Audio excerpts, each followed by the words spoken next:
Hi all, it's been a while. Have not recorded a video for a while. I think I've recorded a couple shorts, but it's been a while since I've actually got on here and talked about things and told you all how I'm doing and what's going on in life and things.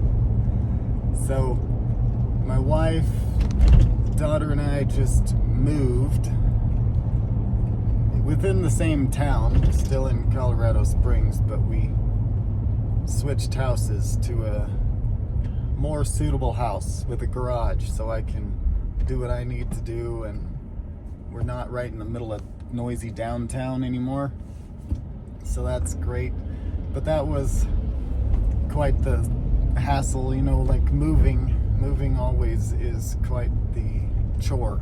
A lot to it, getting everything moved and organized and everything, and we had sold everything we owned not that long ago and decided we were going to live in a travel trailer, and that didn't last very long.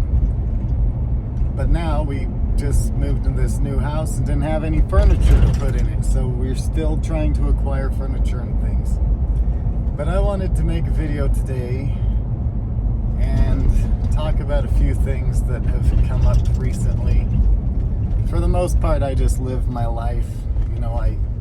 I detransitioned, and I'm trying to use my story of having lived as a woman for 6 years and now having detransitioned, and the things that I learned about human psychology and identity through that whole process made me so aware on such a intricately profoundly detailed level what the trans identity is and why it happens, why autogynephilia happens, why men want to be women and things, and it exposed it to me, the whole gender identity thing, on such a level that it disenfranchised me.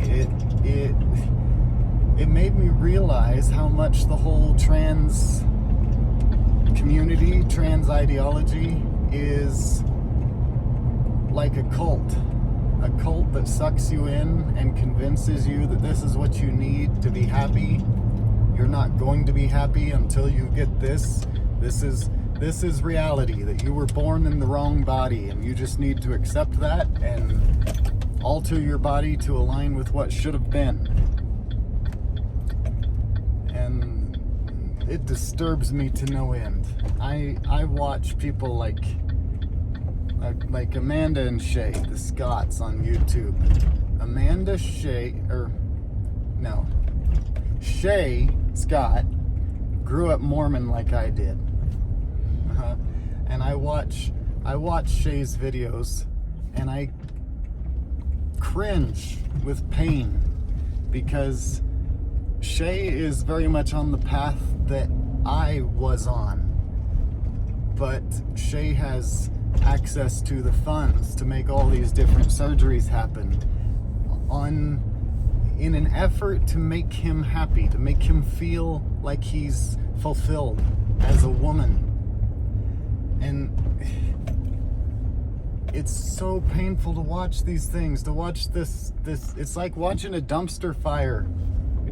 You can't stop watching, but it's such a disaster watching someone willingly go down this path of self-destruction, all in the name of living authentic to your true self and happiness, when it is actually complete opposite to authenticity. Authenticity is who you actually are. But the trans ideologues would have you believe that what you really are is what you think you are. And what you think you are is based on a sequence of experiences that you had over the course of your life, over your childhood. What you think you are is not who you really are. So to claim that you're being authentic to yourself by having all these surgeries and taking hormones that are altering your body from its normal biological state, it's a nightmare to watch. And then just this morning, a trans friend of mine, a trans acquaintance, that I've gotten together with this person. He was born male, and then after I did, I transitioned and was living as a woman, and he was kind of living kind of in a femme space, but not fully transitioned yet. And then he and I got coffee one day shortly after he decided to fully transition to female. But when he and I got coffee that day and talked about it, he made it sound like he most likely was not going to be having the surgery. Like he was not going to be having the surgery. He acted like he was okay with having his penis, and that he and his wife's sex life was good. But then this morning, to see that indeed he is having surgery, and it's painful. Let me try to explain that I'm happy for people to be happy. Okay, if someone wants to do something in their life, like have surgery that destroys their body, but it makes them mentally happy, then I'm happy for you, I guess. But I know that mental happiness that having the surgery, the mental happiness that comes from having the surgery is only because your mind is telling you that that's what you need. It's not genuinely making you happy. It's only aligning your body with what your mind has decided needs to be. And so I watch people like this trans friend of mine that is having his surgery soon to make himself into a woman. And I watch Shay Scott having numerous surgeries. The most recent one was to his voice, his vocal cords, to make him sound more female. It's wonderful that things like that exist, isn't it, on this planet, where you can have surgeries to make your body more what you want to be happy. The reality is it's not happy. It's aligning your physical body with what your experiences programmed you to believe you had to be. Shay Scott is a man. My friend that is having surgery next month is a man.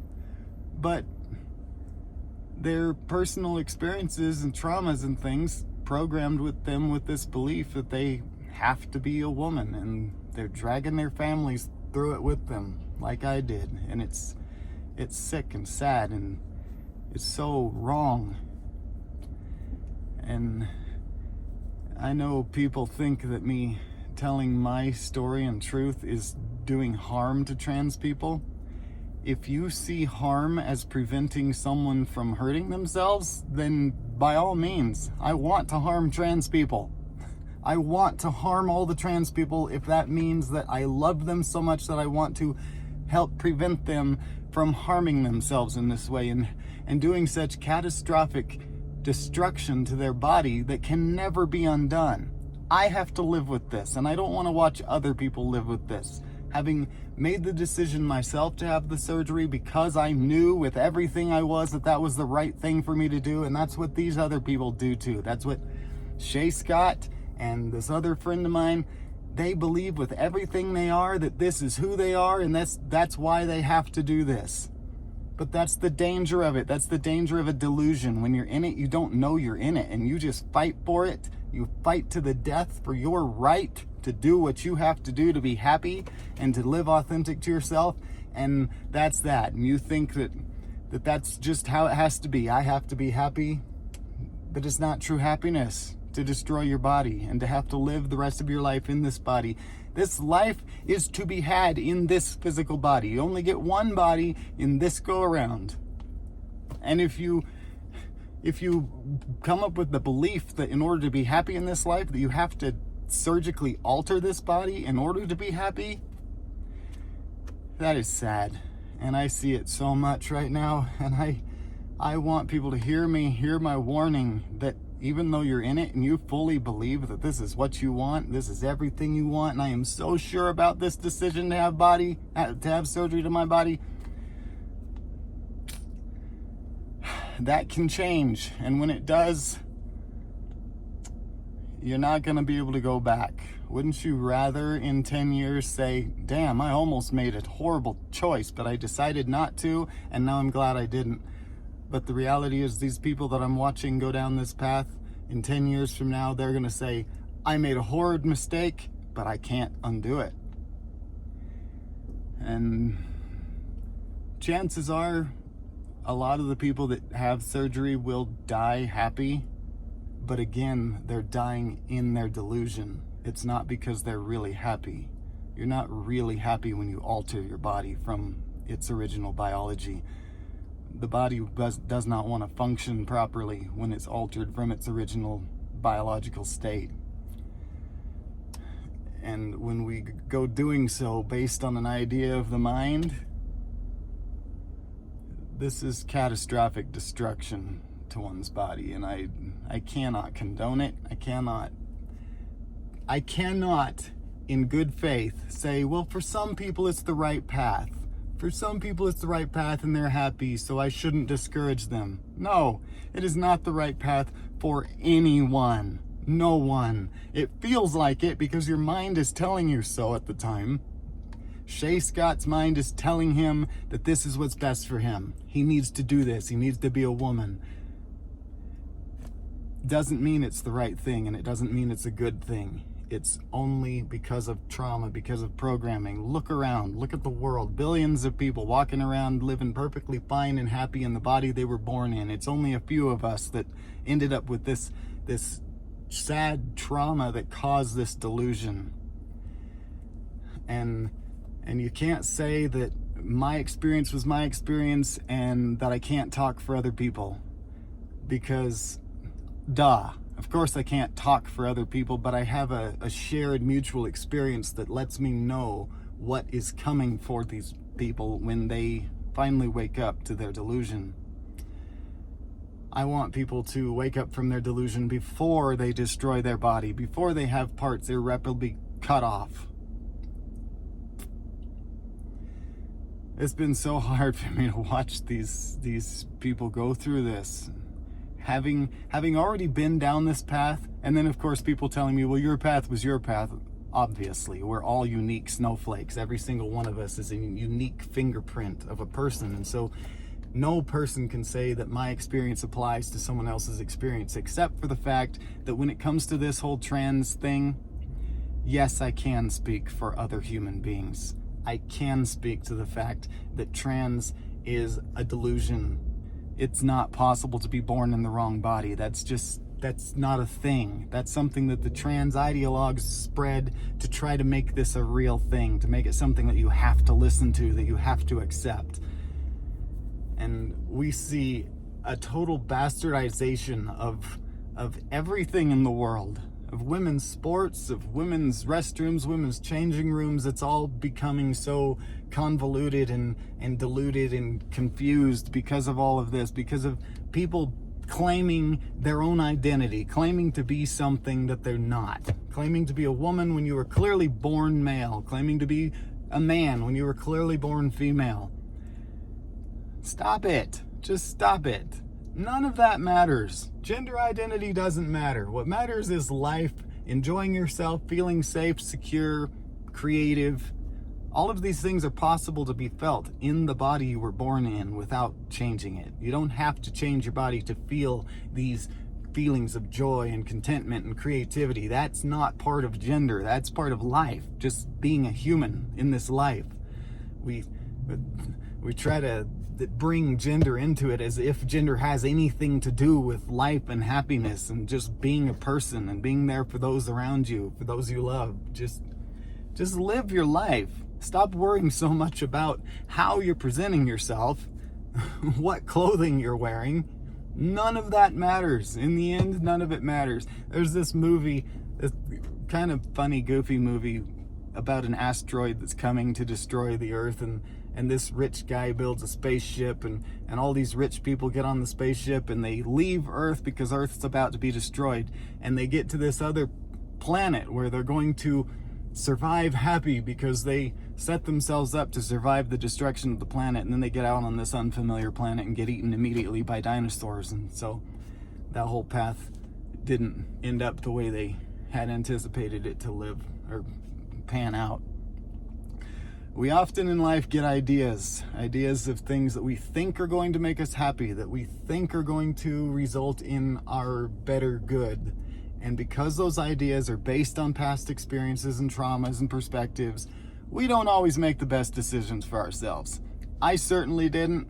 I have to admit that, and I have to accept that I made the decision to have my penis and testicles surgically removed because I fell for this whole nonsense that I was born in the wrong body and that I had to do something to this body to make it align with my mind, with my mentality. That's kind of cool, the reflection. You can see my hand. But anyway, it's ludicrous to think that you have to change your physical body in order to make your mind happy.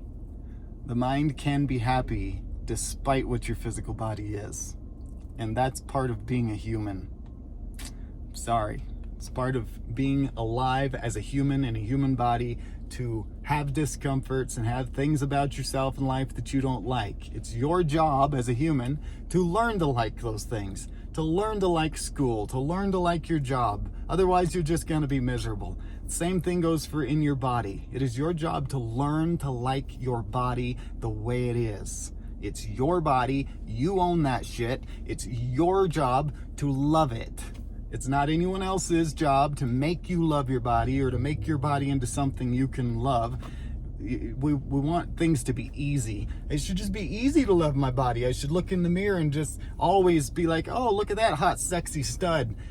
That's not the way it works. We're bombarded constantly with reasons to hate ourselves. We scroll Instagram and see all these other people living their lives the way we wish we were living ours, and then we judge ourselves and say, oh, that's not me. I'm just this lowly person over here. It takes work to love yourself. It really does, especially in this world and with social media the way it is, and media in general. It's not easy to love yourself, but it's your job to do so. It's your job to learn to love yourself. And if you do so, you will be much happier in life. And all of a sudden, things that you're so worried about changing, like your gender identity and the house you live in and things, it will become less important to you to change, because you'll realize you're finding happiness within yourself. You're finding love for yourself, and you don't have to fill yourself with all these other things in order to feel fulfilled and happy in life. Changing your body is not how to be happy. Changing your mind is. Do not change your body, change your mind. I love you all. Please love yourselves. It's your job. It's hard to do. Shouldn't be so hard to do, but for many of us it is. And what my point is even though it's hard, it doesn't mean that you shouldn't do it or that it's not worth it. Just love your damn self. You're worth it. You're worthy of love. You're not a freak. You're not a monster. You're not a bad person. You're a beautiful, loving, worthy person that is worthy of love. And you don't have to change your physical appearance in order to get that love. If people love you because you change your appearance, those aren't your real friends. Those aren't people you want to be with. Those are people that have an unrealistic expectation of what you should be and expect you to live up to that expectation. And the instant you don't, they withdraw their love. Trans community. I love you all. Thanks for watching.